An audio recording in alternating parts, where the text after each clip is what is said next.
¿Acaso la conversación pública sobre el aborto terapéutico en Perú te exige elegir un bando, o es el conservadurismo o el progresismo feminista?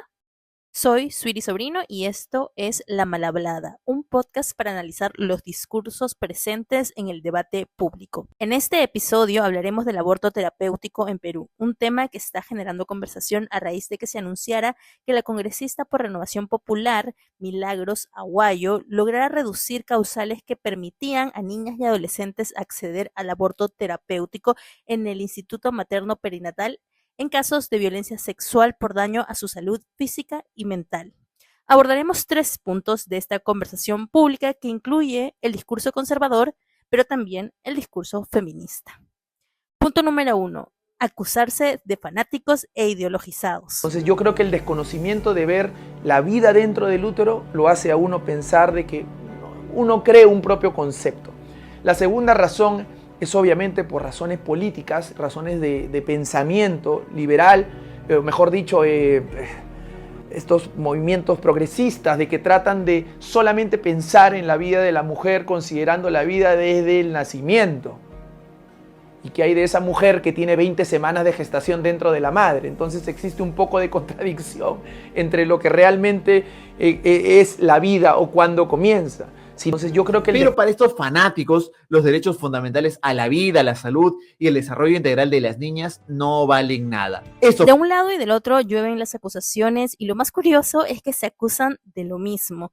Desde el lado feminista, institucional, académico y mediático se acusa a la congresista Aguayo y sus seguidores de fanáticos religiosos. Y desde el lado conservador, a quienes se oponen a ellos los llaman ideologizados. Cada bando cree tener la razón y acusa al otro de tener sesgos religiosos o políticos. Cada bando también defiende su posición con opiniones de médicos y abogados.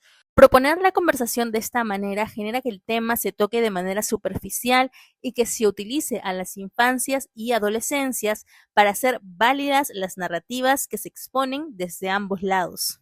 En temas perinatales es adecuar la guía del aborto terapéutico a el enfoque de niñez exigido por, implementado en el mundo y exigido por Naciones Unidas y demás.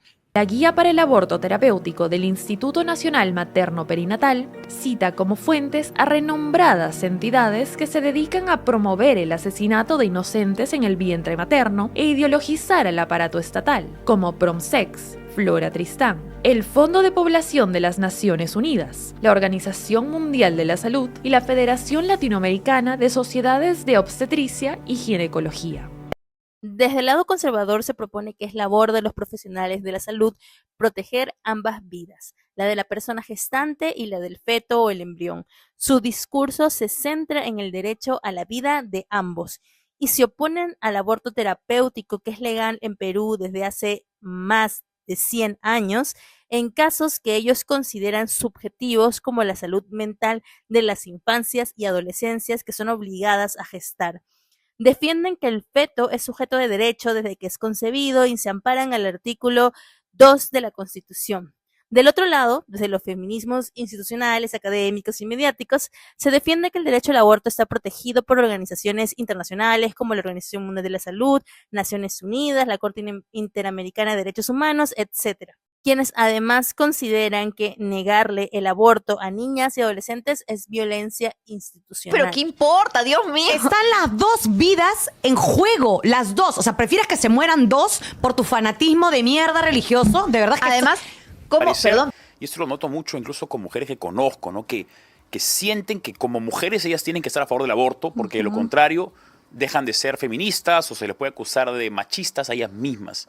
¿Qué dificultades encuentras tú? Y en todo caso, ¿qué mensaje le darías a las mujeres que nos están escuchando o nos están viendo para que se sumen a la causa pro vida, que es la causa lógica, coherente, razonable, y que no sucumban a la presión social, a la imposición, el adoctrinamiento de la corrección política que yace del progresismo macabro?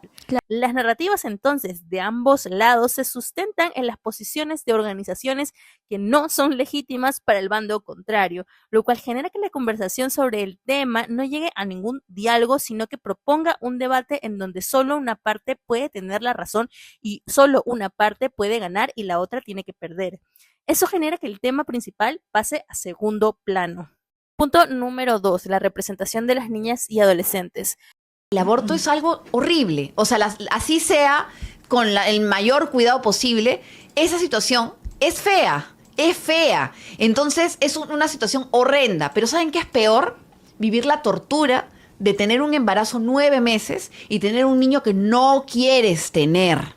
Y un niño que va a tener que convivir contigo y que vas a tener que hacerte cargo de ese niño. Vas a sentirte terrible de no poder querer a ese niño y ese niño va a crecer en una miseria. No, y como decía acá Paco, Como dije en el punto anterior, ambos bandos utilizan a las infancias y adolescencias para sostener sus posturas, pero como la narrativa que proponen son confrontativas para el lado contrario, esto genera que no las representen de manera justa y digna. En primer lugar, y desde ambos lados, se universaliza la categoría niña y adolescente, aunque es verdad que desde el lado de los feminismos a veces se sugiere que quienes son impactadas por la reducción de causales para acceder al aborto terapéutico son sobre todo niñas y adolescentes en situación de pobreza y precariedad.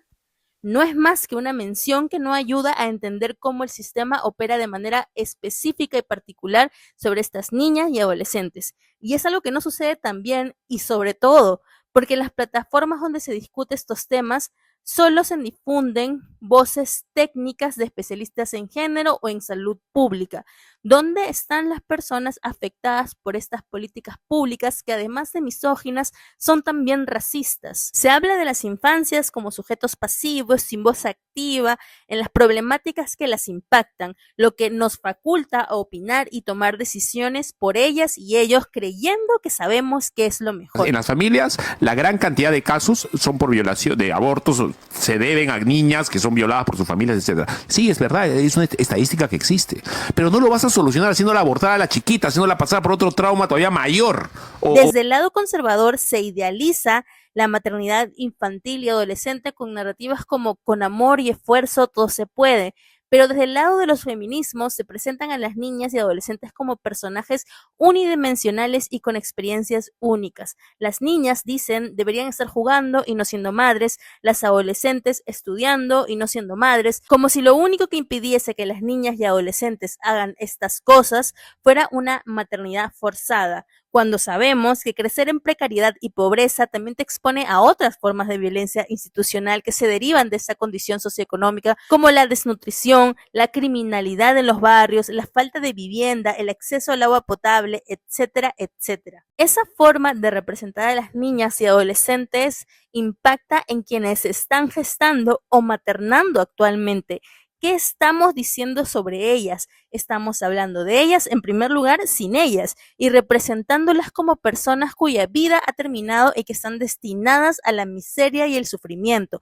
Hablamos del aborto para prevenir una vida que muchas ya están viviendo. ¿Cuánto se habla de maternidades dignas para estas niñas y adolescentes? Es como si no existieran en la conversación o solo existieran para hablar sobre una posibilidad que hay que evitar a toda costa. Doris dice, se ha demostrado que un embarazo adolescente es una condena de pobreza a por lo menos 3 generaciones. Están condenando el futuro de la madre, de su hijo y de su descendencia. Y punto número 3, las propuestas. Sí, y qué pena, ¿no? Que sea una mujer y que sea una presidenta mujer y que sea en este gobierno en el que se han dado los mayores retrocesos en derechos, digamos, de las mujeres. Ni siquiera, ojo, en la época del fujimorismo, que fue cuando se creó el Ministerio de la Mujer, en el año 97, se vio tanto retroceso como en este periodo con una presidenta mujer. Y eso es absolutamente lamentable. Sí, y qué pena, ¿no? Jóvenes patriotas y también estudiantes de Derecho, lo principal que exigimos es que se respete el principio de legalidad, la jerarquía normativa. Como tal, en este caso, en el informe legal que se ha presentado a la congresista Aguayo, presentamos una antinomia jurídica, ¿no? Que como una norma secundaria va a sobrepasar lo que dice nuestra Constitución. Empleando eso, también menciona lo que menciona la República, que la ex directora de Pronsex menciona que la decisión que tome la congresista Aguayo no tiene que ser ni moralista ni legalista por una pastora. Sin embargo, menciona que debe estar sujeta a la Constitución. Pero la Constitución nos menciona que tenemos el derecho a la vida. A su vez, el Código Civil también lo respalda. Así es. Entonces, Y como la vida, mujer... y la vida comienza desde la concepción, además, Exacto. ¿no? El concebido sujeto de derecho. Desde el lado conservador es claro lo que se busca, atacar toda política pública que hable de la autonomía y agencia de las mujeres sobre sus cuerpos, pero no de todas las mujeres, específicamente de aquellas que no tienen más opciones que atenderse en el sistema de salud pública, quienes no tienen su ciudadanía reconocida, quienes no se comunican en un lenguaje legitimado por el aparato estatal. Esas mujeres que no están presentes en el debate público en ninguno de los bandos. Desde el lado de los feminismos, identifico una estrategia comunicacional que defiende las políticas públicas vigentes y que no plantea soluciones que no vengan desde el Estado o desde el feminismo institucional. Educación sexual integral para concientizar a la población, gratuidad de métodos anticonceptivos y aborto libre. Pero en este discurso no se problematiza la narrativa hegemónica que está detrás y que una vez más universaliza la experiencia de las mujeres. Una narrativa que nos hace creer que a las mujeres hay que educarlas para que se cuiden y esas mujeres en las que pensamos son las racializadas y las empobrecidas. El feminismo institucional, mediático y académico las estudia, las educa y luego habla por ellas. Lo que nosotros decimos, escuelas feministas, ¿no es cierto?, electorales, porque para que votemos las mujeres por quienes están también cercanas o cercanos a nuestras agendas. Diana, ya. Por último, el feminismo institucional, mediático y académico también propone una única temporalidad. En ella, todos estos ataques de conservadurismo nos hace retroceder, imponiendo así una línea de tiempo entre lo antiguo y lo moderno, entendiéndose lo moderno, claro, como lo que será liberador para todas las mujeres. Y eso también es problemático, porque tenemos evidencia de que todo el marco legal con perspectiva de género que tenemos no ha disminuido la violencia machista ni ha protegido a todas las mujeres, sobre todo a las mujeres en situación de pobreza, precariedad y exclusión. ¿En qué momento pensamos en soluciones que no solo pasen por el aparato estatal y las políticas públicas? Es decir, el aborto terapéutico es legal en Perú hace 100 años y eso no ha cambiado nada. ¿Es el problema realmente solo las congresistas como Milagros Aguayo o es todo el sistema el que está construido para excluir? ¿Por qué nunca hablamos de las niñas con las niñas? ¿Por qué nunca hablamos de las adolescentes con las adolescentes? ¿Por qué sus voces solo sirven para ser adecuadas en narrativas que nos dan réditos políticos o que nos permiten seguir generando dinero a través de proyectos sociales que nunca las consideran en su complejidad humana ni las ven como sujetas políticas? Soy Suri Sobrino y este fue el primer episodio del podcast La Mal Hablada. En los siguientes episodios seguiremos analizando los discursos presentes en el debate público.